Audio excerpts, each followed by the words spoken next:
Resume our recording. My name is Natasha Ullman. I'm writing and writing a professional communication associate at UROC. And I have a couple of folks who are facilitating. Go ahead. I'd like for them to introduce themselves, and then I will start us off with the meeting. Sure. So I'm Victoria, graduated UROC scholar, and I'm a writing fellow. Hi, I'm Lauren, also a graduated UROC scholar, and I'm also a writing fellow. Great.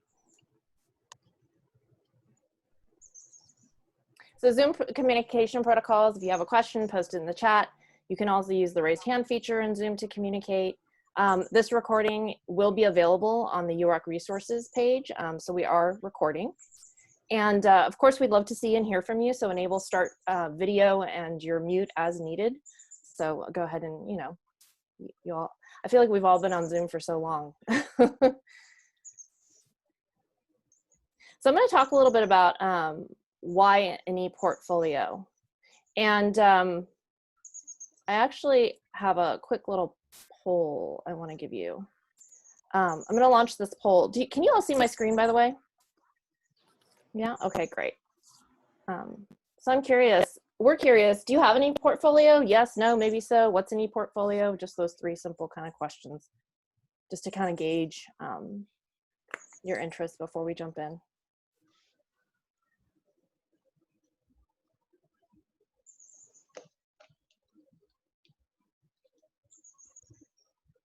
And if you can also pop in the chat, if you could also pop one goal or one thing you want to get out of this, this would really help the facilitators, me, Lauren, and Victoria, really steer the conversation in the ways that you want. So if you can pop sort of your goal or what it is, that one thing you want out of this workshop or our time together, that would really help. Okay, I'm going to end the poll. And it looks like about 31% no, and then about 50% yes, have a portfolio. And then we're about 19% asking, what's an e-portfolio? So it's a nice group of folks who are kind of coming together from different levels and different experiences. That's great.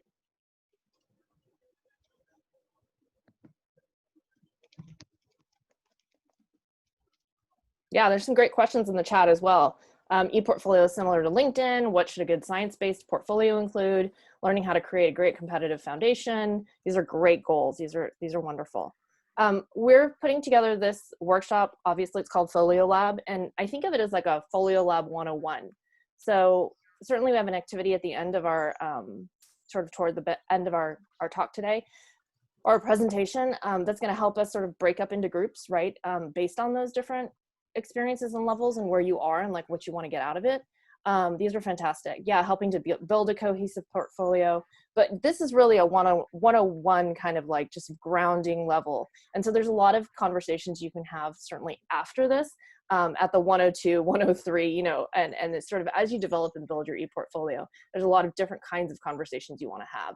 So for this session, we decided to just offer a sort of one-on-one 101 kind of type workshop that just kind of starts us off with the definitions of an e-portfolio. And certainly I had that on the first page, but we kind of think like, why an e-portfolio? Why some of your work? It showcases your research. For this audience specifically, I'm going to talk about research, or also your professional interests. It also makes your learning visible, and that's a key thing. Number two is actually quite key. A e-portfolio, you can have a lot of things on your portfolio, and you're gonna see some samples of that later, of people's curation and how they've decided to curate their identity. But it's also about you connecting with that work and talking about like why that's relevant to you. So at the heart of it, there is a story underneath your e-portfolio that kind of emerges based on the things you choose, and we'll talk about that. So those of you who already have a portfolio, I think that these kind of 4 points can be really, you can think about that. You can step back and look at your e-portfolio and go, okay, do I have that? How am I sort of aligning myself with these 4 points? So it makes your learning visible. It's accessible content. So if you think about it, if you're applying to graduate schools, if you're applying obviously to jobs, to industry, and you want to use an e-portfolio as a supplemental product, you want to kind of say like, here's a little bit about who I am. Here's a showcase of, kind of showcase, and here's a curation of all the things I've done as it relates to the thing I'm applying to. This becomes an accessible place for the reviewers or people who are interacting with your portfolio to click on your CV, for example, or to click here on experiences with research, or to click, so it becomes a place of where your readers can access you quite nicely, as opposed to like a bunch of different documents flying around in an email, which often happens too. I think number 4 is obviously really important as well, because you are in charge of curating your digital identity. And what does that mean? As a curator in the museums, they put together exhibits based on what they want you to see and the story they're trying to tell. And so that's your goal as a professional and thinking about putting together an e-portfolio. What is the story you want to tell? Who are you? So it's more than just a bunch of stuff linked in, and housed on Wix or different platforms, and we'll talk about that. But it's really about you having control to curate your digital identity. So the more than just a collection of stuff, a good e-portfolio is both about the product that you've presented, but also the process of reflecting on those artifacts and what they represent to you as it is, as you're applying for that thing you're applying for. So it's key to show those, like what they call invisible stages. That process that we wouldn't normally see, that's important to see, that it demonstrates learning. So we're going to talk about these kind of think about these foundational sort of aspects as we move forward. We talk about, what the e-portfolio will have. We'll show some examples and that sort of thing. Oh, sorry, skipping ahead here. This image is actually from the SFSU, excuse me, San Francisco State University, who has a pretty robust e-portfolio system. And I love it because it really showcases kind of the 3 areas that you really want to think about as you put together your e-portfolio, or if you have your e-portfolio, do you have these things in them? So you want to sort of select, and the purpose, the audience, the content in blue, you want to sort of select with that in mind. Why are you selecting these things? Why are you choosing to put these things up here? What's the story I'm trying to tell? And then reflect. You're supposed to sort of connect it, relate it. Ask yourself, like, why did I even choose to put this up here? What am I trying to show? And then finally publish, which would be like, ding, okay, here it is. It's a published document. I'm going to network with it. I'm going to share my e-portfolio when I'm at conferences and networking, even in the virtual space. Or I'm going to showcase or share it in some way. So these 3 pieces are sort of the heart of the e-portfolio, is the selection, the reflection, and the publish helps you sort of curate your digital identity. And I would say if there's questions as I'm moving forward, pop them in the chat, absolutely. There's some questions about like where could you make an e-portfolio? I think a website is an e-portfolio as well. I think e-portfolio is kind of an academic term.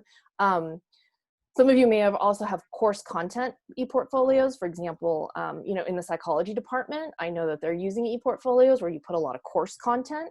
And so UROC uses them to kind of showcase the research. But it could be a kind of a website. And the question that came up earlier is, it could be a part of your LinkedIn. You could actually pop it on your LinkedIn, or put your LinkedIn on your e-portfolio as well. So you could start to kind of pull all these things together in this one central place, again, making it accessible for your readers.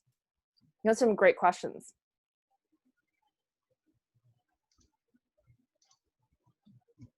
So we have some examples, and you'll see these again, sort of in academe. We have like some undergraduates, and these are all mostly, or all of them are actually scholars at one point in our program. We have some graduate students also. We also included our director, Dr. Banks, on here, which is kind of fun. I'm gonna pull on Victoria's because she's one of the facilitators and she's here. And so just to give you a sense of like, okay, now I've been talking about this e-portfolio, what is it actually? And so this is sort of a one, e-portfolio where you have these links up here that kind of align the different, again, these are the artifacts that Victoria's chosen, and she can certainly talk more about it. But as a reader, I'm sort of looking at her portfolio. These are the kind of artifacts she's chosen to highlight in her e-portfolio because she's thinking about the particular audience and who she's writing for. She also has a blog, which I think is really, really fun because it's kind of a look back at conferences, and it really showcases her growth as a researcher. And so I want to kind of pull on one, you know, that she kind of talked about here, is you see a lot of her first SACNAS, which actually SACNAS is coming up, right, the conference. And so she talks about SACNAS was an experience like nothing I've had before. And this is 2017. So this is like the start of her research. And she reflects on that. She talks about the process and how the importance of it and what it meant to her. And so that's an example of what I was saying when you're sort of thinking about how you're interacting with these things. She could have just said, here's a picture of me, I was presenting, great. But she went that one step further to show her growth. And that's the most important thing when you're thinking about a portfolio. So it's that artifact with that growth. We'll see some more examples, but I'm going to pass it on to Victoria, who's going to talk a little bit about showcasing your experiences in the e-portfolio. Yeah, so we just want to talk about some of the different types of things that you can include in your e-portfolio. So if you can pop over the next slide, please. So what you can kind of include on your e-portfolio, right, is Natasha's talking about, it's like a collection of experiences. So you can include your research experiences and you can reflect a little bit on that. So like, for example, I have an entire page dedicated to my research experiences and my projects. You can also include things like first-year seminars. So everybody at CSUMB participates in a first-year seminar class as long as you didn't transfer over. And you can definitely include experiences like that, or study abroad experiences, and you can talk about how it relates to your professional goals if you were able to participate. Service learning, it's actually like a pretty unique experience that you get to have at CSUMB, and you can definitely connect that to, you know, getting involved in the community while also being able to participate in things that are going to help advance your career in the future. Internships are a great thing to showcase as well, and specific coursework that might target your audience. So it really depends on who you're targeting your e-portfolio for. But you can include coursework that you feel like is going to highlight certain skills and, you know, use it as kind of a strategy to show your professional experiences as well. And those are a few different things. Natasha, the presentation. Oh, did it just pop out? Oh, I'm sorry. Yeah. Okay, I'll share again. Sorry. No worries. Let's try that again. I apologize. Okay, how about now? There we go. Perfect. Okay, we're back. But yeah, and you can showcase them and direct it towards a particular audience or whoever you want it. So we wanted to give you actually a couple minutes to think about what your collections of experiences as an undergrad are. And Lauren's going to share a link to a document that might help you think about that. So we'll just give you about 2 minutes to work on that. And as you work on that, I'm going to pop into the chat a couple times these slides because some folks actually want, I'm seeing in the chat, some folks want these examples, the example portfolios, and I think absolutely. So I'm going to pop that into the chat.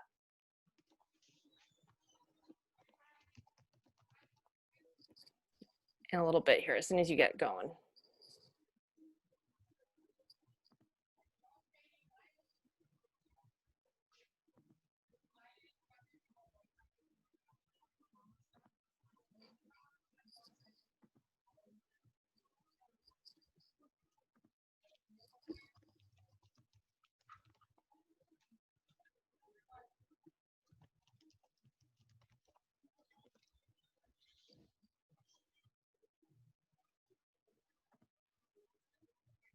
Lauren, are you able to give people access on that document?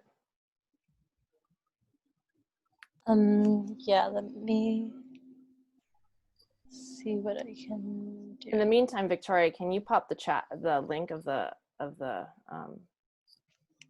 slides? I just don't want to pull from my. Yeah, absolutely. I'll do that right now. Yeah, thank you. Yeah, a couple links coming in the chat now. Okay.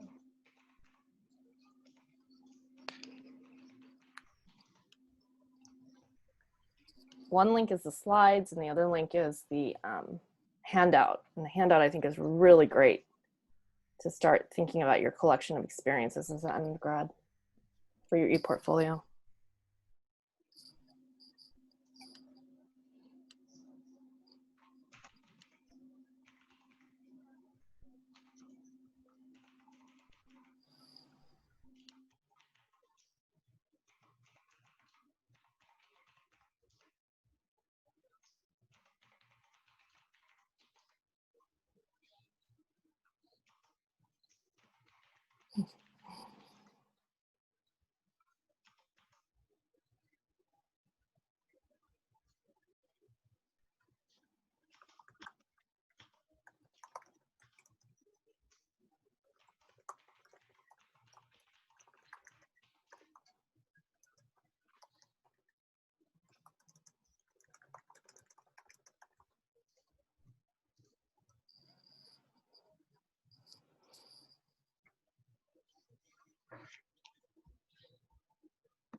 Okay, I think that's about 2 minutes if everybody wants to kind of wrap up.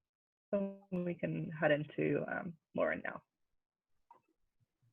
Yeah, so as you guys were working, I'm sure the things you wrote down are things you could include on your in your e-portfolio, and this next section is sort of like where you want to put these things or where they can fit in your e-portfolio. So when creating your website, things you want to consider are your site naming, visual rhetoric, and audience. So when you're doing your site name, remember that this is a professional website. I'm not sure how old everyone is, but no like random AOL names. Just your name is good, or something that captures what you think your professional identity is probably a good site name. Nothing too crazy, not too many numbers or like happy faces, I don't know. Visual rhetoric, this is kind of cool because it's your e-portfolio is kind of a time for you to show your artistic side or your design side. There's a lot more personality in your e-portfolio than you might find. Like, for example, like I was a marine science major, so a lot of my research is just very straightforward research, and it's kind of cool for my website to be able to have pictures and graphs and to think about color and things I don't normally get to play with. And Can I ask a question, Lauren, really quick about yeah. that? There's a question that was posted earlier in the chat. One of the goals was, what does a good science-based portfolio include? Mm-hmm. And since you just talked about being a marine science, I thought maybe you could just piggyback on that really good goal that that is popped in the chat. Yeah, I think what we were looking at Victoria's, that was a good example, and we'll get to some more later, and I guess mine too. I feel like a good science portfolio typically has your research in it, so that's like one of the pages, but the difference here compared to LinkedIn or compared to like your CV is you get to speak on your experience a little bit more and reflect on what you took from it and how it might connect to your other experiences. So that's something cool. Another visual thing you can add is like you can put pictures of your posters or figures you might have from papers. Maybe if you like science illustration, it'd be a good place to put that too. And then your audience, again, this is a professional place. So try to think about that a little bit, and it's for new people. So the way I like to think about it is kind of like a dating profile compared to Facebook. So Facebook is really personal and you can put like whatever you want on there, but like on your dating profile you might want to like scale back a little bit but like still show some personality, you know. It's less formal than like a personal statement but more formal than like I said, like Facebook or Snapchat, social media. Yeah, and you can think personally about who you want your audience to be too. And I think the goal of all of the samples that you're going to see is they were thinking about, for the most part, the audience was professional, right? So they were thinking about who are the graduates reviewers. Like if I'm applying to graduate school and I'm going to use my e-portfolio as a supplemental piece, who are these reviewers and what will they look at? Or a prospective, you know, particularly like job or industry. What is the committee going to look at? So again, thinking about that and having a professional audience, I think is really important. And then here are some suggested elements. As I mentioned earlier, this section is kind of like where you want to put the things that you just wrote down. Your homepage, maybe like this would be somewhere where you put very quickly, like here, this is my name. Like, again, we'll get into examples and this will make more sense. But like we just saw Victoria's, it's like a picture of her and then like who she is. She has a degree in marine science and SBS, which is really cool. And then in About Me page, you get to talk a little bit more about who you are as a person, maybe like how you got to where you are, or highlight some of the cool experiences you've had. As Natasha mentioned earlier, it's also a cool place to link your CV because then everything's in one place. Timelines are just, it kind of shows, matches with your academic journey, except more visual and straightforward, showing like where you've come from and where maybe like also where you plan to go. And for science, this is good. You can include your abstract. So I know on my website, I have like a picture of my poster and then the abstract associated with that poster. And then there's the broader impact section, which you can include if you have a lot of leadership experience, instead of being, like, as I said, like a straightforward CV with just lists of your experiences. Your broader impact section can show like more personality of how you want to use your research or how you spend your spare time giving back to your community and what reach you sort of want to have.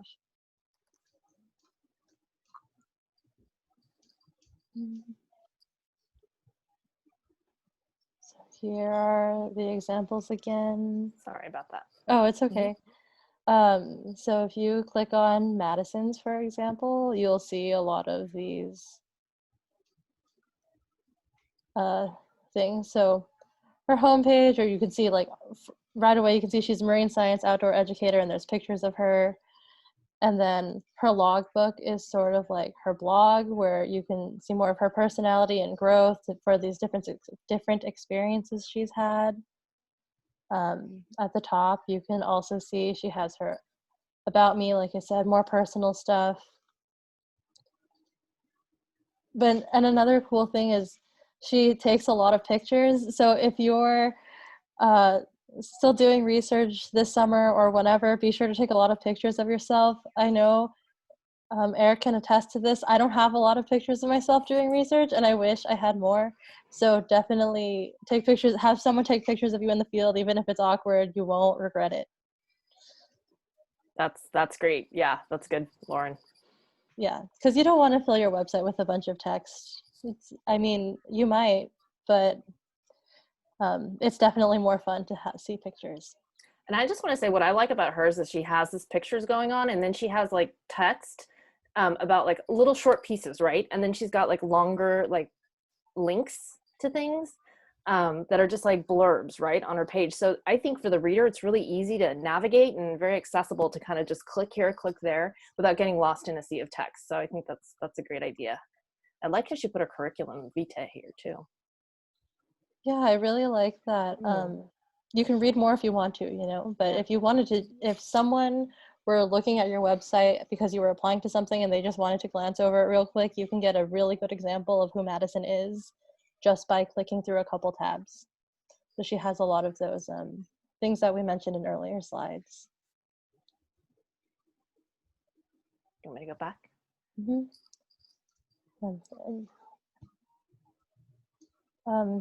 Here's sort of a layout that you might want to think about. As you saw in Madison's and the other websites, there's sort of that menu.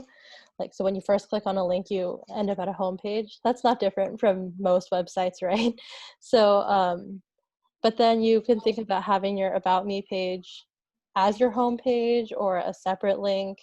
And then these are sort of the lower tier things, resume, CV, like these are things you want to include, but they're likely not going to be the first thing you see when you click on your website. There's some really good questions coming in the chat. Jesus has a question about, is it best to have a lot of pictures or limit the amount of pictures? I don't, well, you guys can certainly chime in too. I don't think there can be enough pictures. I mean, don't be like, oh, I want to put a lot of pictures, so let me just throw in some selfies real quick. But like, if you have a lot of pictures of you doing research, by all means. I've seen websites where on their homepage, there's like a spot for their picture, but like it changes to show different pictures for their different experiences. So that's something you can think about too. And I think also, I just want to add on to this, to the answer or response is, think about your audience. So for example, if your e-portfolio is for a very visual audience, and when I think about that, I think about like art or photography or, you know, folks who really use visuals to communicate, then maybe visuals would be the thing, and then you have some text behind it, right? Like things that are like, you overlay it and then the text kind of pops up. If you're going into a kind of heavy kind of sort of thinking or writing, right? Like I think about like my field, we really appreciate text. Sometimes we get, you know, we drown in our text because we write so much, and we have to be a little bit more mindful of adding visuals. So I think it's really about your audience and who you're trying to reach, and thinking about that messaging, and when the photograph actually captures that message and when the text captures that message, you know, which one actually resonates more, right? So yeah. Yeah, Selena's point in the chat about as a past art major, balance is key. Yeah, that's exactly it. yeah. You don't want your homepage to just be a collage of pictures of you. Definitely. And I think Angela mentioned too about if you have an art portfolio, yeah, it would be a great place to link that as well. And if I'm not sure how it works in your fields, but if you have one, you can link it, or if you don't and you want to make your e-portfolio one, you certainly can. If that's like a menu that you have that's like, here's my art like we've seen some that are like, here's my animation, like we were just looking at yesterday, animation work, and then that page just has like the equivalent of what an art portfolio I assume would be. And here are some other things you can add: your LinkedIn, that art portfolio like I mentioned, sample writing, resource page, contact page, other things you're involved in. So the thing I like about ePortfolios, as I mentioned, it is professional, but you also get to say things that you wouldn't necessarily say in an application. So like, for example, if this were Eric's ePortfolio, I'm sure he would be like, I love soccer. Like that's not something he would write necessarily if he were applying somewhere, unless he's talking about teamwork or something. But it's kind of a fun additional thing for people to see too. Yeah, and sample writing is also something good if you're applying for things. And I'm sure if you're in a major that's writing heavy, like Natasha's field, you would have a lot of writing samples. Yeah, so it really depends on your field and who you're trying, on your field and the types of things you're trying to apply for, the types of people who you want to attract with your ePortfolio.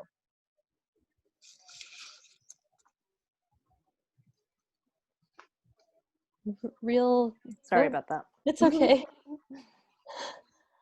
Here are just some of the platforms you can use to make websites, and I believe these are all free. There are paid versions where you can like buy your own domain name, and that's totally up to you if you want. I feel like there's a good example of a lot of these in the previous slides if you wanted to click through them and sort of play with the different websites. Victoria and I can speak to WordPress. It's okay. It's given, There's technical issues for sure. But our website's currently showcasing them, so yeah. But it's not bad. You just gotta learn how to use it. Yeah, and I would say, I just wanted to add, like, we started using WordPress when it was a free resource, and we're like, this is great, and then it became not so free anymore, and then there were like tons of ads, right? And we were like, ew, the ads like aren't really looking pretty with the rest of, you know, they don't work. So yeah, so I think it depends. It all depends on like what the look you're going for. So I feel like Wix and Weebly actually are a little bit more kind of fun to play with and kind of show the visual capacity really nicely. Yeah, definitely play with them and look at the different examples of them to see what you like. I recently made the switch to Wix and I've found it pretty user-friendly.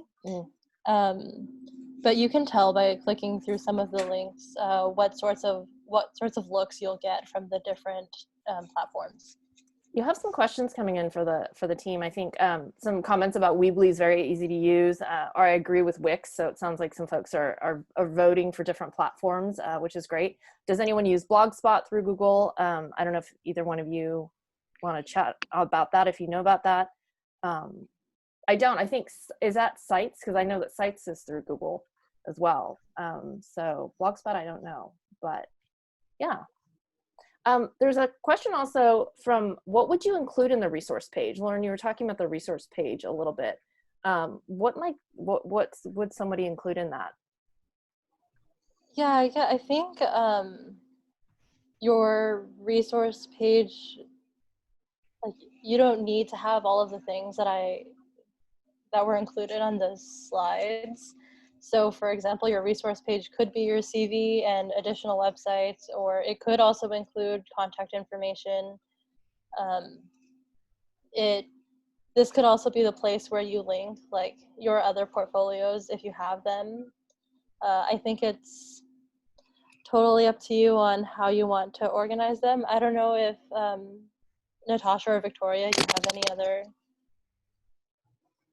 thoughts? I think of the resource page as a nice place to showcase additional stuff. So for example, if you're advocating for saving the oceans, for example, and that's your research is based in that, then you might want to include other types of other people who are doing that kind of work, that really good work, other advocacy groups or other maybe academic articles or whatever it is, or things that are resource based that necessarily you find really cool. And you're like, I just want to link you to these other folks who are having the same conversation I just had about saving the oceans. And so that resource page can end up being a little bit more about extending the conversation and sort of and really showcasing that you're like, oh yeah, I'm kind of following a lot of these conversations and these bits and these pieces, and I just want to showcase them on the portfolio because it fits in with my story and the work that I'm doing. Well, thanks for clarifying. Yeah, that's a great question. Yeah, so Eric, does that kind of answer your question too? Yeah, that's a really good question. Can the resources page include things like certificates or certifications? Yeah, I think they certainly could if you're framing them that way. I think of certifications as part of the CV or part of the resume, but again, I don't know. Yeah, I think it could be, I absolutely could. Sorry, this is a very specific question. It's a good one. Yeah, and I have a feeling a lot of people will have this question. When you have been accepted to a program but you can't attend because of COVID-19, congratulations for being accepted to this program, first of all. And secondly, it can still go in the same place where you have your regular experience, like where you might list your experiences. You can just like put the title of what it was, and you can simply say like, was accepted, but couldn't go because of complications with COVID-19 or something like that. But it can definitely still go in the same place as your other experiences, and I would definitely still put it on your CV if you haven't already. Absolutely, I would definitely second that. And UROC, and I'm kind of going to pull on Eric here, because he's online, but we have, I've seen us sort of send out a template that has kind of, if you've been accepted to programs or conferences, but you couldn't attend because of COVID. So maybe that's something we can circulate out in the summer program, because it's a nice little template that you can kind of pop into your CV, because you do want to have that recognition. Because you still definitely accomplished something. Cool. The last part of our work here today is we wanted to actually pop you into groups, and so kind of a little let's play for the rest of the time that we have till about another 20, something like that. Where are we? 40, about 10 minutes. And in a Zoom breakout room, sort of meet with a Folio Lab facilitator. So me, Lauren, or Victoria to kind of chat about how things to get started, or to talk through ideas on existing e-portfolios. And then the last one is if you want to sort of talk about, I already have an e-portfolio, I have a very robust e-portfolio, but maybe I need some different changes or some things to think about in terms of audience. I do want to also, before we go into that, I want to do a little plug for a free kind of source called Jamboard that's actually part of the Google Suite, and you can find it in your little cluster of apps in the corner when you're in your Drive. And you might have to scroll all the way down because Jamboard for some reason is down there, but it's a free resource that allows you to do this kind of work like a big whiteboard, and you can start putting little Post-its up. And what you see here is just a sample of like an e-portfolio hierarchy, right? So here's your home page, and then maybe you have these green Post-its represent your pages, that we were just looking at, like Madison's and Victoria's e-portfolio. And then underneath that, you have another color that represents like project 1 or particularly things about you. And then another color for like project 2. So this could be a really fun kind of visual way for you to kind of organize these artifacts. So as you're pulling all these things together, color coding them and kind of putting them in a hierarchy or in a circle or whatever makes sense to you in terms of an organizational framework. And you can start kind of playing with that and seeing like, okay, how am I representing my work digitally? How is this coming across? How's the hierarchy coming across for the reader? Because that's very important. You have to think about how many times they're going to click, right? Click through something to get to something that they want to see. So the hierarchy, I think, can be really, really wonderful to play with. And certainly that could be something that you play with in your breakout room as well. So Jamboard is, again, a whiteboard kind of feature. I don't know if anybody's used Jamboard, but we're finding it really helpful in this when you need a whiteboard and you need to stick some stickies on it. So we're going to break everyone into breakout rooms. If you find that you're not in a breakout room that you want, then just pop out and join another one, and I'll be sort of in charge of that. So we're just gonna go ahead and pop you in, and what we want to do in this group is just kind of get a sense of like where you are, chat about how where you are in your ePortfolio, or any sort of the questions that you have in terms of talking through where you are in the creation of your ePortfolio. So either if it's at the very beginning or at the very end stages, everything's welcome.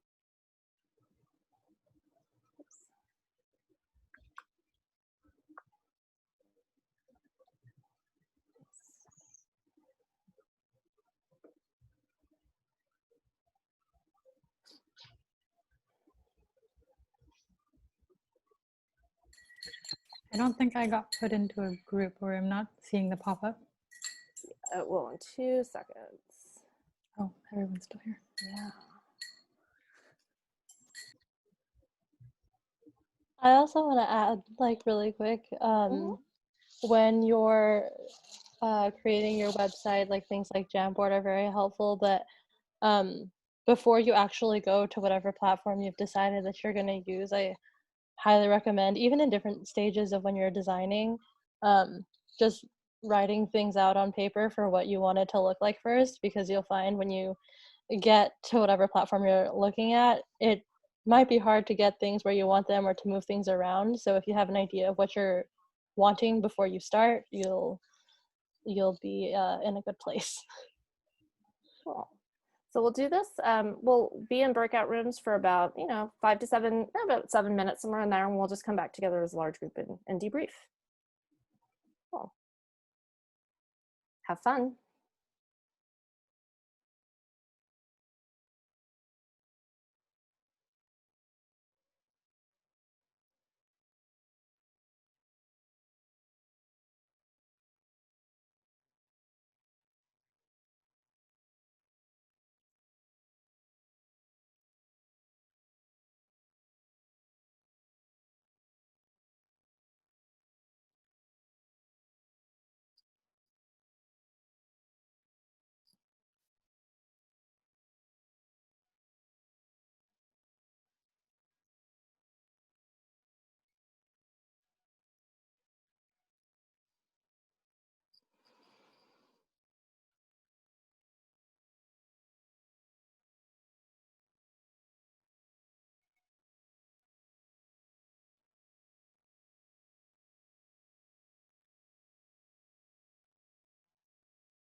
Annabelle, one of the things that I've seen in, with your blog idea is to sometimes students do blogs, somewhat as a reflection piece for REUs, which I know that you've done in the past.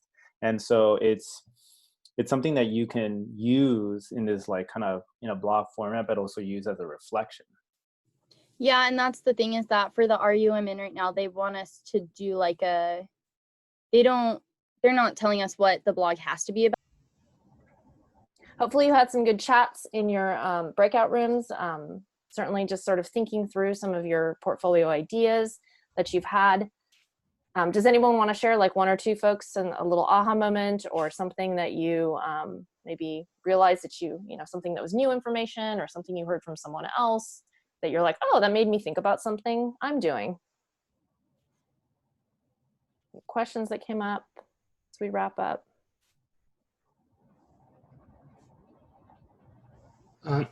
So I'll go ahead and say something about that. So for me, I already have an ePortfolio kind of started, and I'm doing research this summer, but I hadn't actually made like a research tab. So what I've been doing is kind of just blogging about research. And so what I was thinking of doing else is kind of like making my blogs more of a reflection piece and then like have a research tab. So it was really good advice to kind of like maybe have a research tab with like descriptions of the research and then just link my blogs. So I hadn't thought of that before. And I think it's something that I'm definitely going to be able to use on my own ePortfolio. Cool. Yeah. No, and that's why we put this together, is just for you to start thinking about, how do you want this to lay out? What kind of elements and what kind of artifacts do you want to show on your ePortfolio? As you move forward, certainly UROC will be a resource for you. Certainly you can see a lot of the graduating scholars, who are on to their amazing, next part of their chapters of their lives, have ePortfolios. And then you'll see in that collection, there are also some students who started their ePortfolio and then, they went on to graduate programs and have continued to maintain their ePortfolio. Thinking about Joshua and Danielle especially. So we are a resource, and we will constantly give you resources for the ePortfolio as you design it.